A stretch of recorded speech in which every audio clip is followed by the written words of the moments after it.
This is the Final Word Daily here at Leeds. Adam Collins and Daniel Norcross for the Advanced Hair Studio, the world leaders in hair restoration. A slightly less bombastic third day here at Leeds. Daniel, you might find it easier to sum it up in 30 seconds.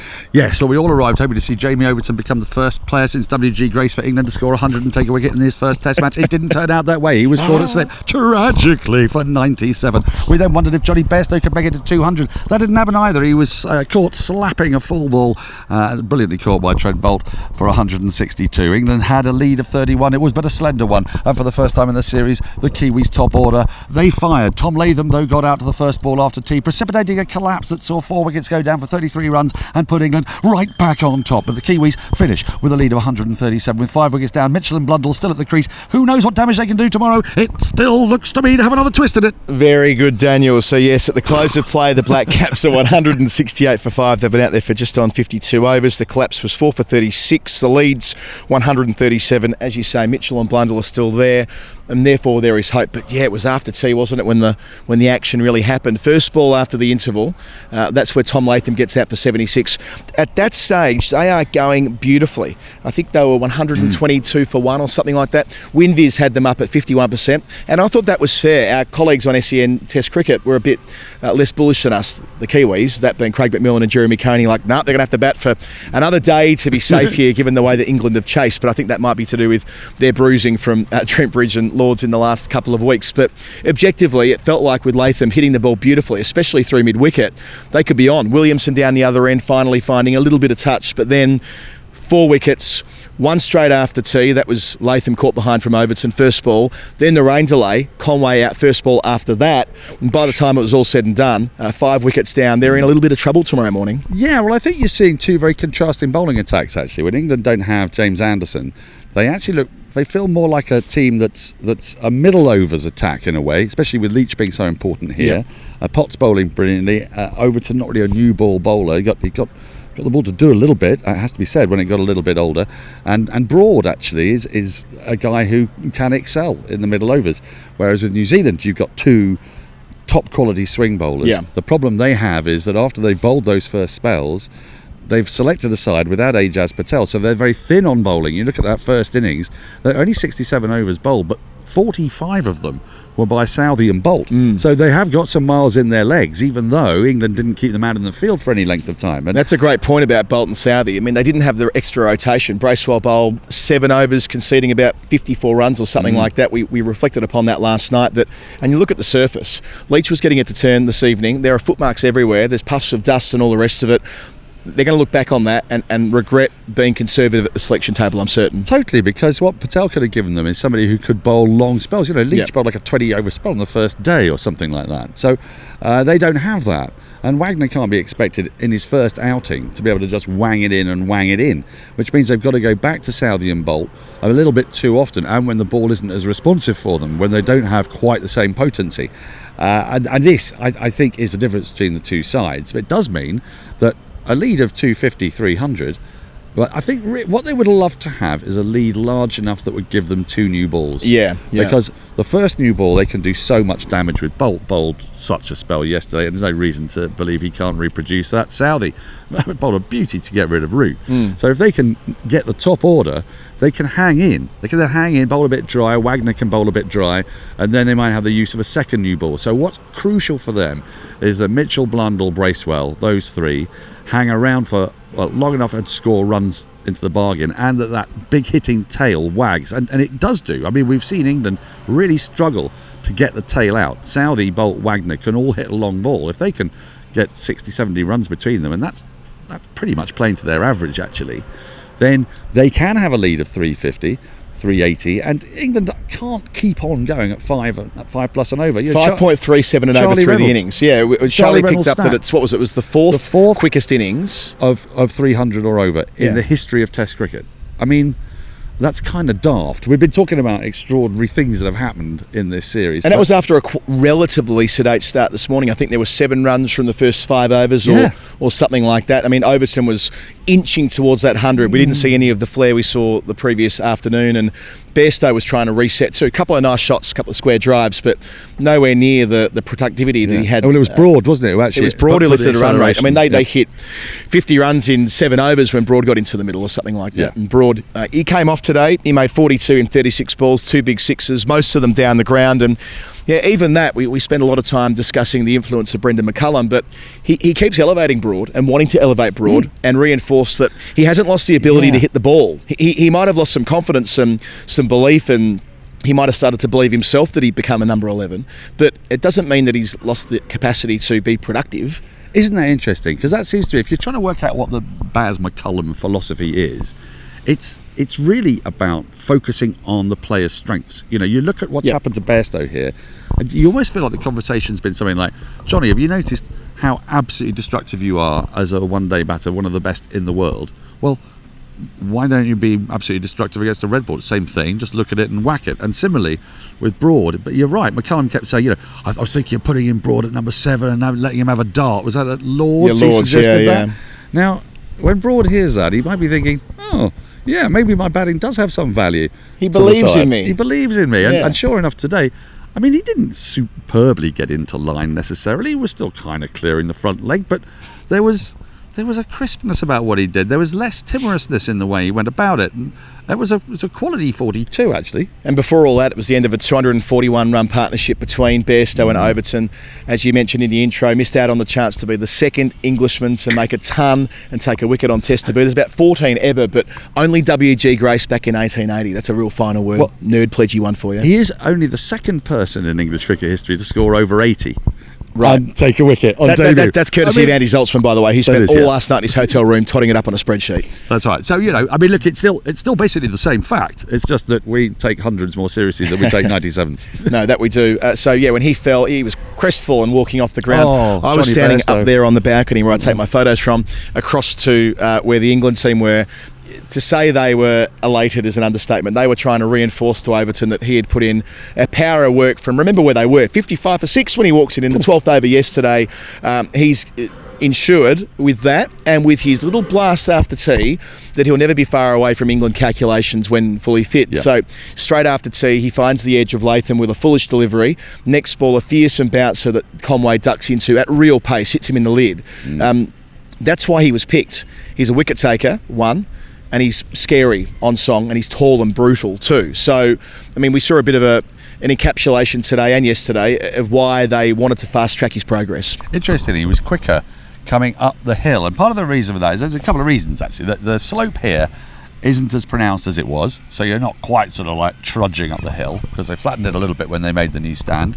And secondly, the wind was blowing an absolute gale, and it was blowing from the rugby stand end towards us. So the sort of prevailing orthodoxy is you get your big, mean, brutal fast bowler, get him to run down the hill. But actually, when he had the wind behind him, he got some serious wheels. I mean, there were some 88s and 89s in there. No, not quite Geoff Archer or Mark Wood, but it was a point of difference which England hasn't really had in this series. And it was, I don't think he's going to rattle through a side, but he's going to get you key wickets at important times, I think. 360 England were all out for. With the ball, I want to bang on about Matty Potts a little bit again. If Phil Walker keeps going back through this on commentary around where he sits in the England pecking order and really thinking about the post-Anderson world. Now, Anderson wants to play for a long time. He might be 40 next month, but he's another one of these players who under McCullum's like, no, I'm good to go for as long as you want. But there will be a point when the next Anderson is required. Potts is putting in a pretty good audition, not because he's hooping the ball around corners the way that Jimmy can on his best day, but because he's so bloody consistent and that extra bounce. Now, that he's picked up Williamson now 3 times in the series, all with similar rising deliveries where he's able to get it to go off the top of the seam and stand up straight. That's a pretty good weapon to have when you're not that tall. Use of the crease as well. I mean, that's sort of what maybe got Williamson today. He just went that little bit wider, and Williamson felt he had to play at a ball that was angling in. He didn't actually need to play at it, but it gave the illusion of that. And I think also, we've got to stop fixating over, when somebody retires, they're going to need a replacement. The reality of modern cricket is that Test matches are played back to back. England are playing 4 Test matches in 5 weeks. Now, I'm not sure how injured Anderson is. I think it's a precaution to keep him out because England have got that still live rubber against India coming up next week. And so this happened all the time. When you play that many games back to back, it's not like the Ashes series of 2005, which began in July and ended in September.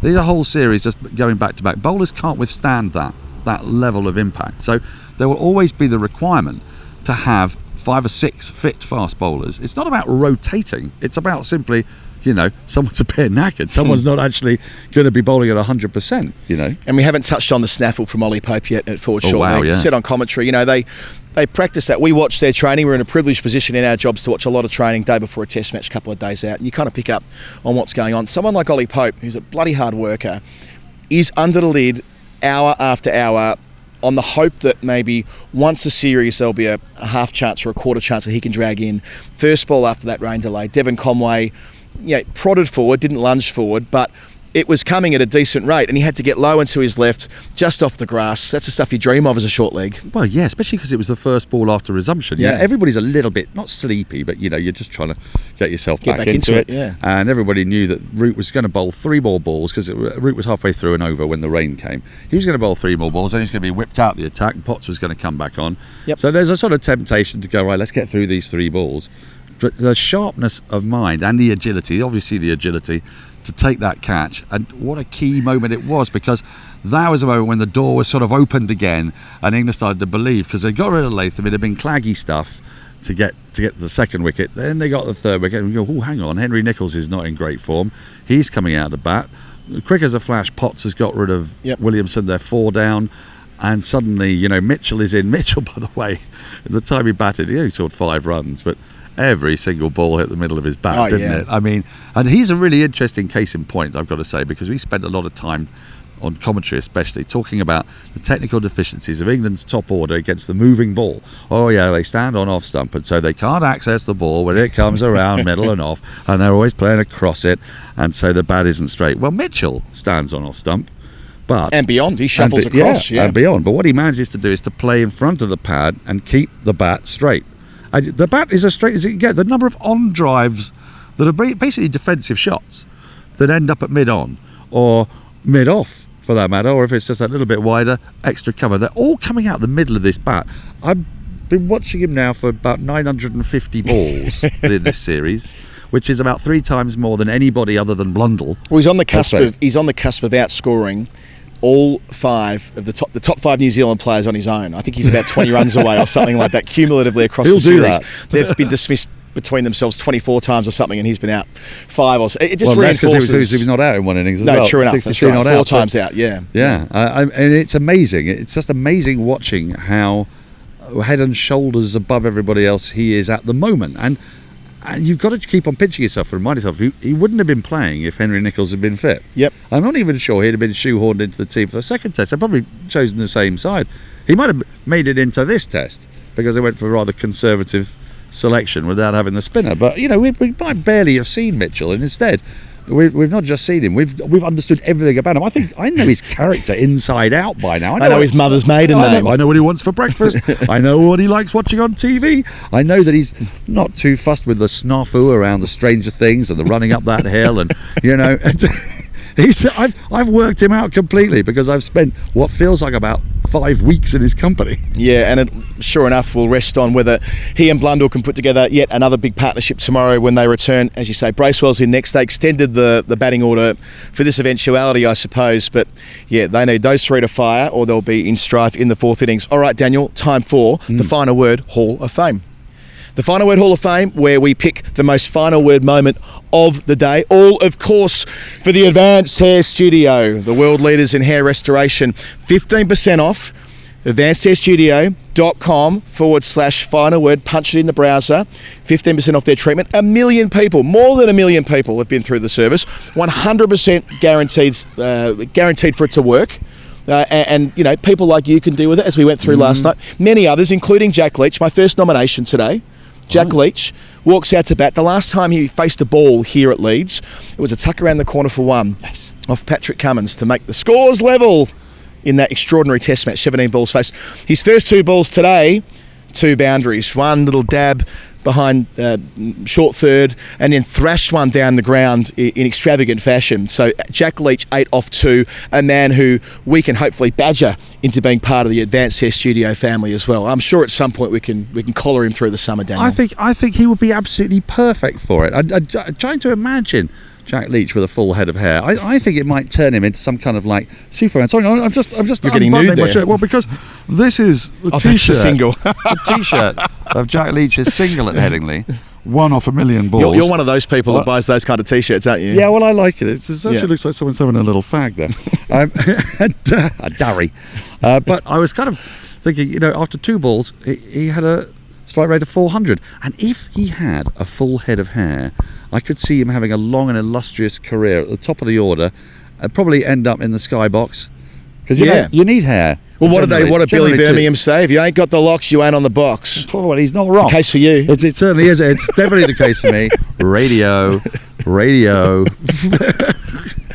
Transmission. Right, where are we? We got Hall of Fame nominations. Jack Leach, 2 boundaries. Stuart Broad revving up the team. That's great. Now, it wasn't just Broad Day today. Did you see where the entire slips cordon were giving it the big hand claps when Broad was running into bowl?